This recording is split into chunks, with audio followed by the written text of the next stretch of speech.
Aloha. It is time, dear friends, to reflect on the beauty of Abdu'l-Baha by looking into the eyes of these fortunate friends amongst us who had the bounty of meeting the Master, of looking into his eyes and gazing upon his beauty. The beauty that for me, as I'm sure for many of you, is forever made graphic in that incomparable portrait of the Master taken in Adrianople when he was 24 years old. Can you picture in your mind an ideal of beauty more perfect than that? It is a beauty that radiates from the core of his being to the outer form of his noble visage. Let us vicariously share in the experiences and recollections of these dear and honored friends who early in their lives had the blessing of meeting with the Master. Of course, foremost in that group is our dear and precious Amatul-Baha Ruhiyya Khanum. When Abdu'l-Baha stayed in the home of her parents in Montreal, she had many occasions to bask in his love and undoubtedly could ennoble us with many recollections. We had the honor of hearing her as the emissary of the Universal House of Justice giving the message of that august body to this Congress yesterday, and we will have the privilege of hearing her again tomorrow. Today, I would like to introduce to you first Mr. Shinji Yamamoto.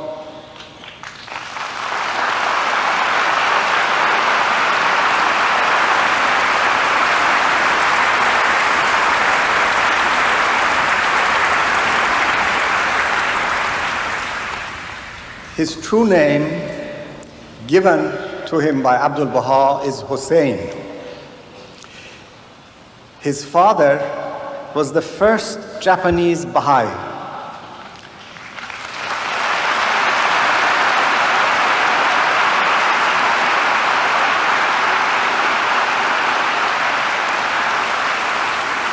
And he worked in the home of Mrs. Helen Goodall in Oakland, California.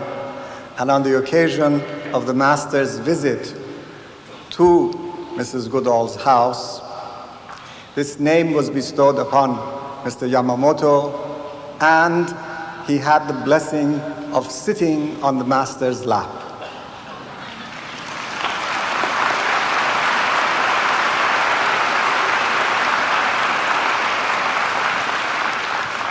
Next is Mrs. Betty Lant Toombs,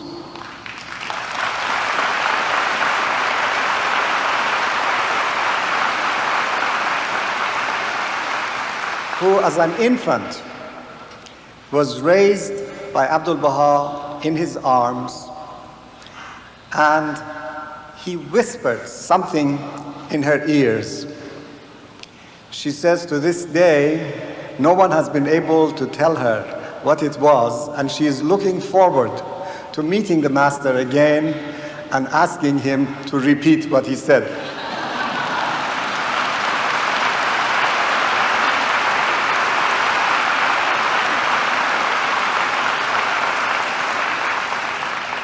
And we have Mrs. Sylvia Parmalee.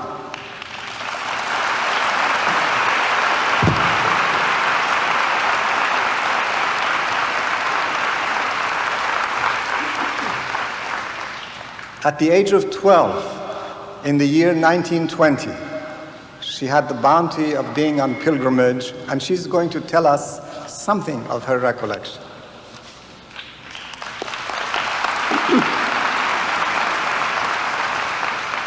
It was indeed a great bounty, which I came into because I simply had the right kind of mother.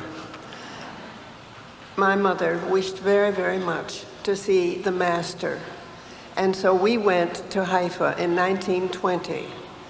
It was really nothing that I would have undertaken on my own. It's just that I feel thankful that she had the wisdom and the insight to see the bounty that would come from this. Every time we were in the master's home for about 6 days. We're at his table at dinner every evening, and we were at meetings where he spoke a number of times. He was always, when he saw me and when we had interviews with him, very, very happy, very encouraging. His eyes lighted up with smiles, and it was a wonderful experience to see him. He helped me for a moment overcome a great shyness I had, because I felt that something new came over me when I was in his presence that I had not expected and I had no control over. It was a very happy, happy experience. When I came to depart from Haifa, I should tell you that he gave me a Baha'i name, Bahia. I was already called Sylvia, so that name stuck with me, but the name is being handed on in my family to my granddaughter.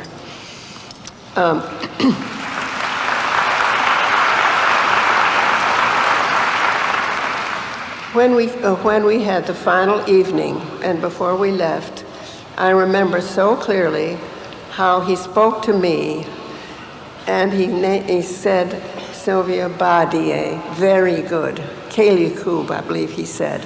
And he said it in this wonderful voice. His voice, I think, made more impression on me than any other one thing about being with him. It was the most beautiful musical voice, strong and full with rich overtones. And I remember thinking on that last evening, if I could just carry the name, the feeling, the memory of that voice in my mind for the rest of my life, I would be happy. But I must say that this visit, which I was privileged to have, has really blessed my whole entire life. I feel very, very fortunate to have had it.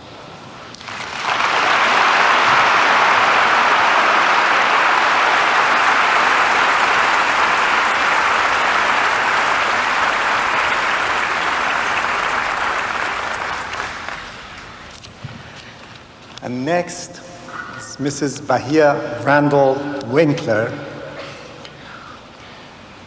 who remembers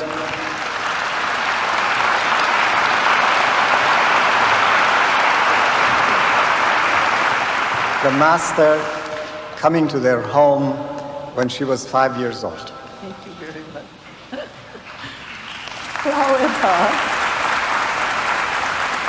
I think all this audience back here is so wonderful, we sort of have to talk to both of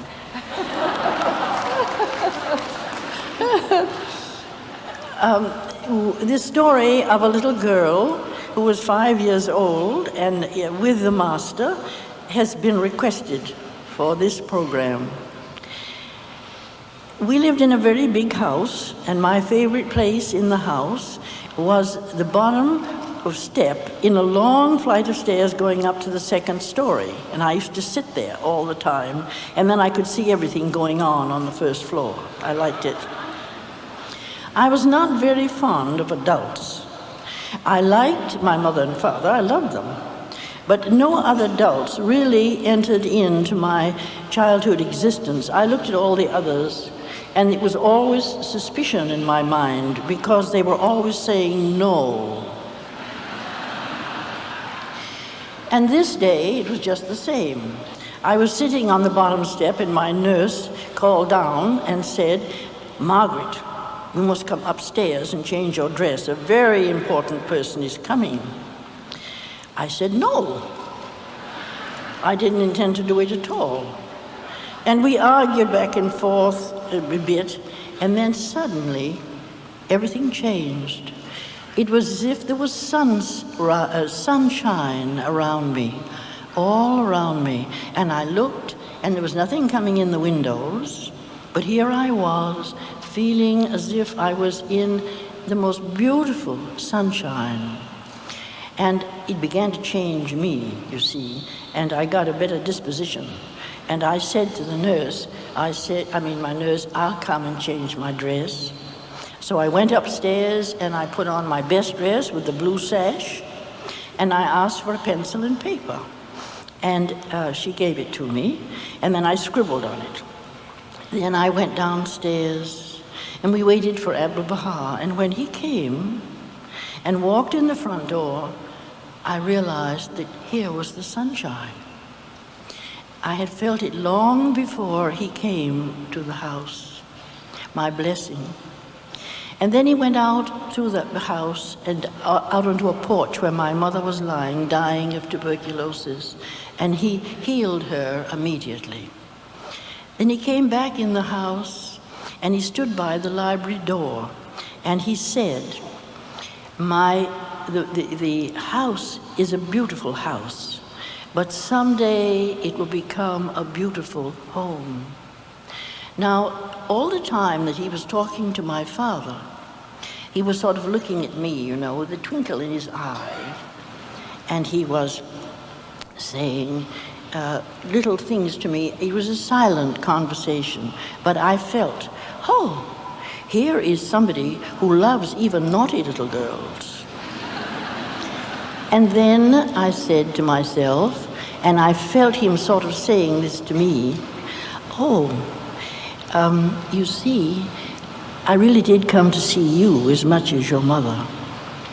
And he had such a wonderful love, and you really were in the sunshine, and you felt it. And it penetrated into your heart, and you belonged to him. When he left the house, the sun disappeared, but that kind of sunshine never leaves one's heart. And it was that moment that I became a Baha'i and have been ever since. Thank you very much.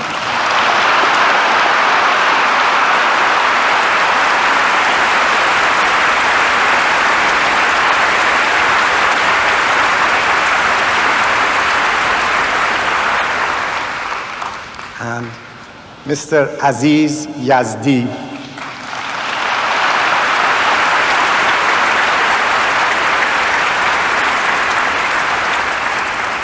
Who, in the final 3 years of the Master's life, from 1918 to 1921, lived virtually in the household of the Master and is going to share with us some of his recollections.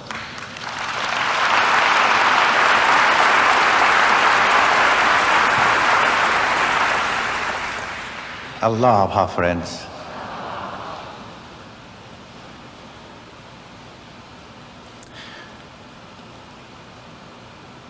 As Mr. Banani said, after the end of the First World War, the beloved Master asked my father to bring the family to Haifa and establish our residence there. And because of this, I had the bounty and the privilege to attain the presence of the Master often. One day, I was in Bahia playing in the gardens, and the beloved Master came out of the pilgrim house. I bowed with reverence. He looked at me, smiled, and walked towards the shrine of Baha'u'llah. I don't know what came over me, but I had a feeling like a power pulling me towards Abdul Baha, and I followed him. I am certain he knew I was following him, but he never turned back to look at me or to tell me not to. I continued following him until he reached the entrance to the shrine of Baha'u'llah and was still behind him. He went in, and I followed him. I remember exactly the spot where he stood and went on his knees in front of the shrine of Baha'u'llah. And then he got up and chanted the tablet of visitation. The distance between the beloved master and myself was about 4 to 5 yards, not more. But when the voice of the beloved master was heard first, something happened. And I asked myself, where am I? In this holy spot, here is the Qibla where Baha'u'llah lies.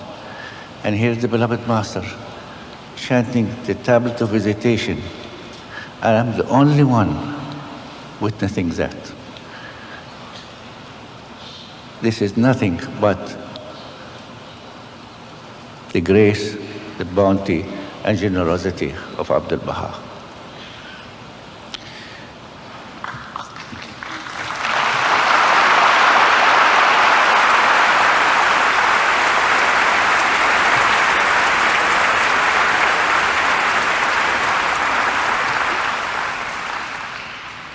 Reflect, dear friends, that in the annals of religious history, it's the first time that the center of the covenant that unifies the whole body of the faith is personified in the reality of a perfect exemplar. The most great branch, Ghusn A'zam, the most great mystery of God, Sirrullah al-Azam, the telling term of address by which his exalted father called him, Sarkar Agha, the master, and the title which he preferred for himself, Abdul Baha. How moving it is to realize our nearness to him. In the perspective of history, we shall be seen as hardly removed from the dawnbreakers of the heroic age of our faith. In 1944, when I first arrived in San Francisco, virtually every member of the Baha'i community of that city had met Abdul Baha. To my 17-year-old perspective, 1912, the year of his visit, and even 1921, the year of his passing, was farther away than it is today. Standing next to these honored souls who met the Master, and there must be many amongst us here who have known friends who looked upon the Blessed Beauty himself, gives us a truly palpable sense of our nearness to them. Compared with the panorama of Christian history, the time span that separates us from the passing of Abdul Baha, in that time span, in Christian era, the Gospels had not been written yet. We stand directly on the shoulders of the heroic men and women who had the vision and the resolve to lay the foundations of the new world order. We are, every one of us, in the perspective of history, true pioneers, early enlistees in the Master's heavenly army. Let us call for the assistance of the cohorts of Supreme Concourse and march on to new victories.